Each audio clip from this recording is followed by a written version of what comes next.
The Guardian Herd. Book 1. Starfire. Written by Lynn Alvarez. Chapter 1. The Deal.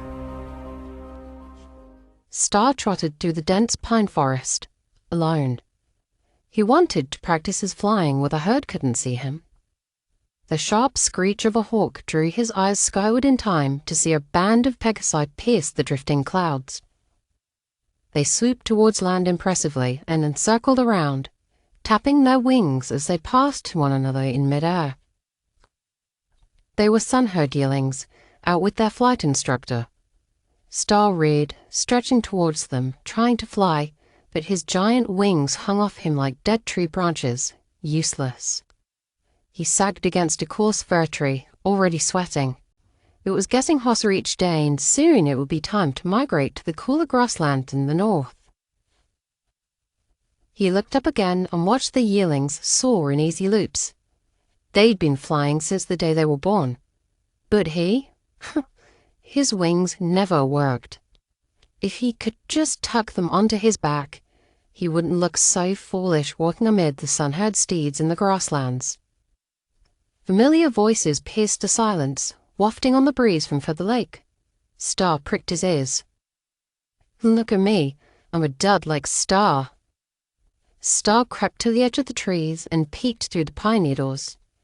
He saw two colts, Stripes Storm and Brackentail, playing on the shore. Stripes Storm dropped his wings and walked back and forth, imitating and exaggerating the swing-necked gait of a common horse. Star huffed softly and hung his head.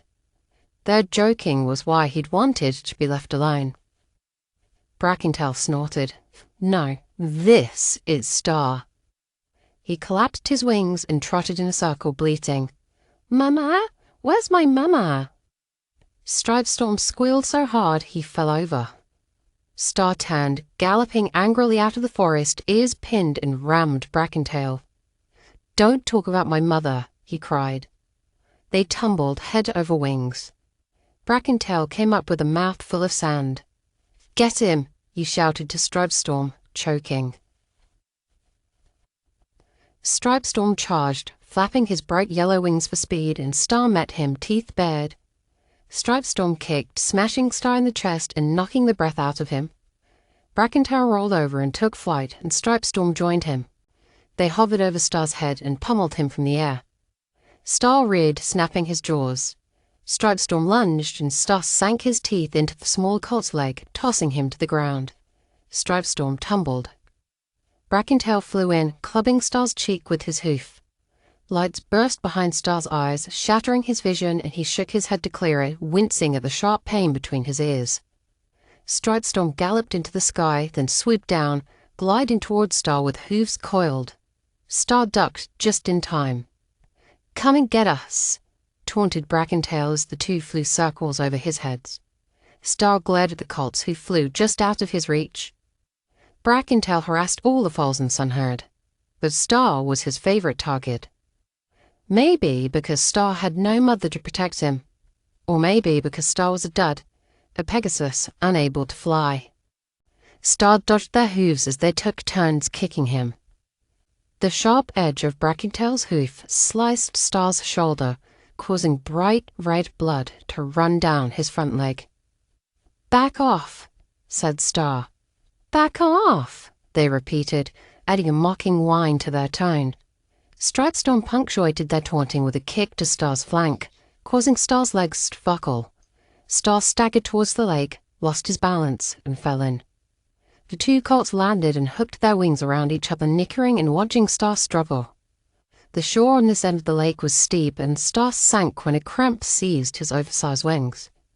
Bubbles burst from his lips as the spasm rolled from his shoulders to his tail. He drifted helplessly to the bottom, his lungs burning, his black legs kicking. He was destined to become the most powerful Pegasus in Anok, and here he was, sinking to the bottom of the lake. He landed upside down, his legs pointing upwards and swaying like reeds.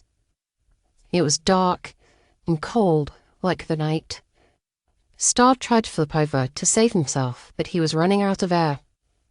Prisons of color exploded around him, and he was sure it meant the ancestors were here and coming to take him to the Golden Meadow.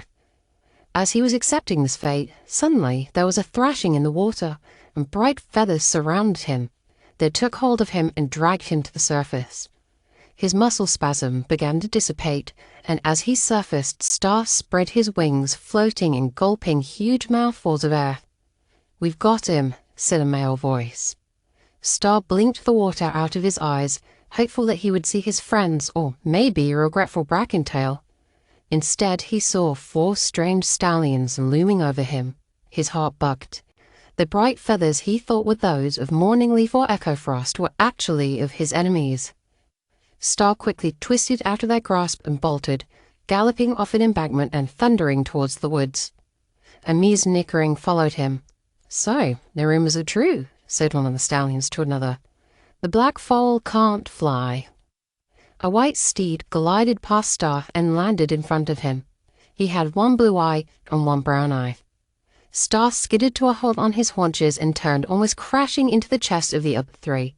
He'd never seen these Pegasus before. He looked around, but Brackentail and Stripestorm were nowhere. "You can't escape us," said the white steed. Star's feathers stood on end, and he was breathing hard, prancing. "What do you want with me?" 2 stallions, a grey and a buckskin, clamped their jaws at the base of Star's wings. Another, a pinto, spoke, but not to Star. "We're ready, Frostfire," he said to the white stallion. The stallion kicked off, angling his violet-tipped blue feathers, hovering over Star's head. "Let's go, before those 2 colts we scared off tell Thunderdog we're here." "No!" Star screamed. Searing pain ripped through his shoulders as the stallions lifted him by the roots of his wings and carried him into the sky. Below him, the trees shrank, and Feather Lake contracted into a mere blue swirl. He dangled between the 2 sweating stallions, their heavily muscled wings pumping in synchronized rhythm as they headed east, towards Mountain Herd's territory. Star's scattered thoughts gathered into one heart-pounding realization. They were taking him to Rockwing. Star had to get away before they reached the vein, for if he crossed that into Rockwing's territory, it was doubtful he would make it out alive again. He thrashed and managed to yank 1 wing out of the grey's mouth. The sudden shift caused the buckskin still holding him to cartwheel into a nosedive. The 2 of them spiraled towards the dry foothills, Star's free wing whipping uselessly in the wind. The speed of the drop, the thrill of the heights, and the fear of landing coursed through his veins like liquid lightning. Was this what it felt like to fly? Star wondered. Star turned his head and saw the white stallion, Frostfire, follow them. The stallion curved his wings, banking sharply, and plunged towards the falling pair. He caught up to them and snatched Star's loose wing in his teeth, stopping his fall. Frostfire and the grey stallion worked together to stabilize their captive and resume their flying altitude. "What's wrong with you?" Frostfire shouted over the whistle of the wind. Star pinned his ears and glanced back towards Sunherd's territory, shrinking in the distance. The sky behind him was empty. Where was Thunderwing? Brackentail and Stripestorm should have arrived in Dawn Meadow by now and sounded the alarm. Star knew that as Overstallion, Thunderwing could assemble his flying army in minutes. The stallions held him so tight he could feel each of their individual teeth. The foothills were behind him now, and ahead was the vein, the natural seam that ran between each territory of the 5 herds. Star had never traveled outside his own Sunherd's territory. He struggled, more afraid of Rockwing than of falling to his death, but the stallions bit into his wings harder, and droplets of blood oozed between his feathers. Star shut his mouth and focused on steadying his breathing as he sailed through the pale and chilly afternoon sky. The Blue Mountains rose up front, framing Valley Field, the home of Sunherd's closest enemy, Mountain Herd, and its overstallion, Rockwing. The steeds flew him into the mountains and through a dark cloud. The mist blinded him, and the unreasonable fear that they would bump into something gripped him. He sucked in the moist air, choking on it, and his legs galloped for purchase, but he succeeded in only scattering the clouds. The stallions snorted with amusement and dropped towards the forest, their hooves skimming the top branches. Star's gut lurched from the rapid descent, and his damp hide and feathers caused him to shiver. Below, he saw 3 deer hopping through the aspens, avoiding the wide, black shadows of his captor's wings. After what seemed like a long while, they finally crested the ridge and entered Rockwing's territory. As they swooped over an alpine lake and a meadow thronging with mountain-herd steeds, Star looked down to see the herd grazing, all preening their feathers. A gold-thumb mare tilted her head skyward as their shadows crossed the sun. She noticed Star and neighed. "It's the black foal of Anok!" Before the first echo of her cry had faded, the meadow erupted into chaos. Foals stampeded, mares bared their teeth for battle, and warriors took flight, their eyes glowing with a violent mixture of awe and terror. Starfire and the stallions holding Star landed at the northern edge of the grassy valley. When Star's hooves touched the soil, he was let go. Star's sore wings collapsed at his sides. Frightened, he turned in a slow circle. Thousands of Pegasi faced him, their expressions fierce and their feathers vibrating. The mountain-herd steeds were short, with wide faces and thick legs like tree trunks. Star swallowed as fear washed over him. He wished he had not gone on into the woods to practice flying alone. At the same time, he thought how strange it was that this fierce herd was afraid of him. The sound of flapping wings made Star turn his head as a brilliant silver Appaloosa with dark blue and grey feathers landed a wing-length away. His thick neck was arched and proud as he trotted towards the buck foal. "They call you Star?" he asked. Star shut his mouth, afraid to speak.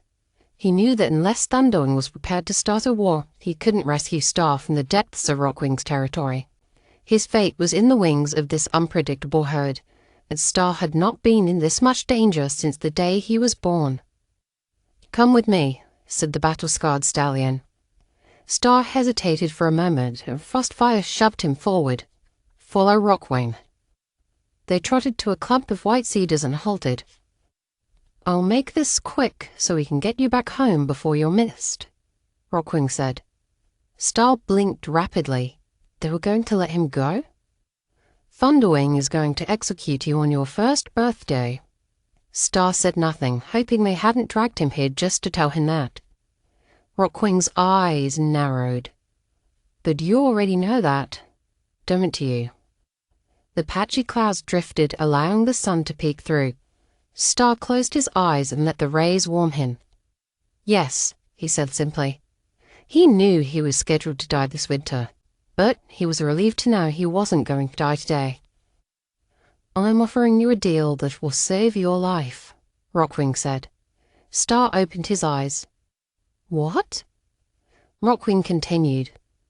"The overstallions of Anok are afraid of you. I'm not." Star looked the silver Appaloosa in the face. Rockwing's belligerent eyes were shiny and black like the hard shells of beetles. "Do you know why they're afraid of you?" Rockwing asked. Frostfire squeezed Star's wing harder so he would answer immediately. "Because they think I'm the destroyer, not the healer," Star said, grimacing. Rockwing huffed. "They don't care which one you are. Whether you unite the herds through peace or conquer them through war, they will lose their power. That's what they're afraid of." Star glared at him. "So why aren't you afraid of me?" "I want to make a pact with you." A deep chill settled in his heart. Star shook his head and whispered, "No." Frostfire shoved his wing back so hard his legs buckled and he saw stars. "Let him go," said Rockwing. Frostfire let go and Star fell, then staggered to his hooves. "If you join me, I'll protect you from the overstallions of Anok," said Rockwing. "I'll make sure you receive your power from the star, and then we'll unite the herds into one and rule them side by side as dual overstallions. Everybody wins. No one gets hurt." He leaned into Star, almost touching foreheads with him. "And no one gets executed."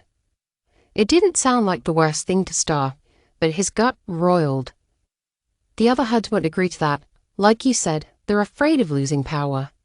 Rockwing nickered. You can force them to unite. They don't have to want it. But that's not uniting, that's conquering. Rockwing pinned his ears. Do you want to save your life, Black Foal? Thunderwing will kill you, and if he fails, then Icewing will, or Sandwing or Snakewing. Of the 5 herds, I am your only hope. Star imagined his mother's gentle white face. Lightfeather had not migrated with him for hundreds of miles and had died giving birth so he could repay her by conquering the 5 herds of Anok. She believed when he received the fire from the ancient golden star that appeared over Anok every 100 years, he would be a healer, not a destroyer.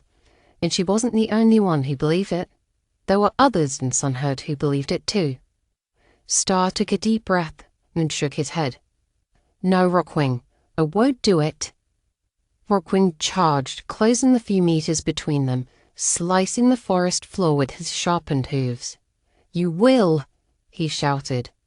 Star crouched, ears flat, tail tucked, bearing the wrath of the overstallion which washed over him like a hot breeze, and yet caused his legs to tremble. They stared at each other for a long time, but Star didn't back down. Rockwing lashed his tail. Your herd won't protect you, Star. Come to me when you change your mind. I'll be waiting. He nodded to Frostfire. Take him away. Frostfire pushed Star, then led him out of the shade of the trees. The Grey and Pinto joined them, and they swept Star up and out of Mountain Herd's territory. They flew low this time, darting between the oaks and the open plains, and then they dropped Star into Feather Lake and flew away.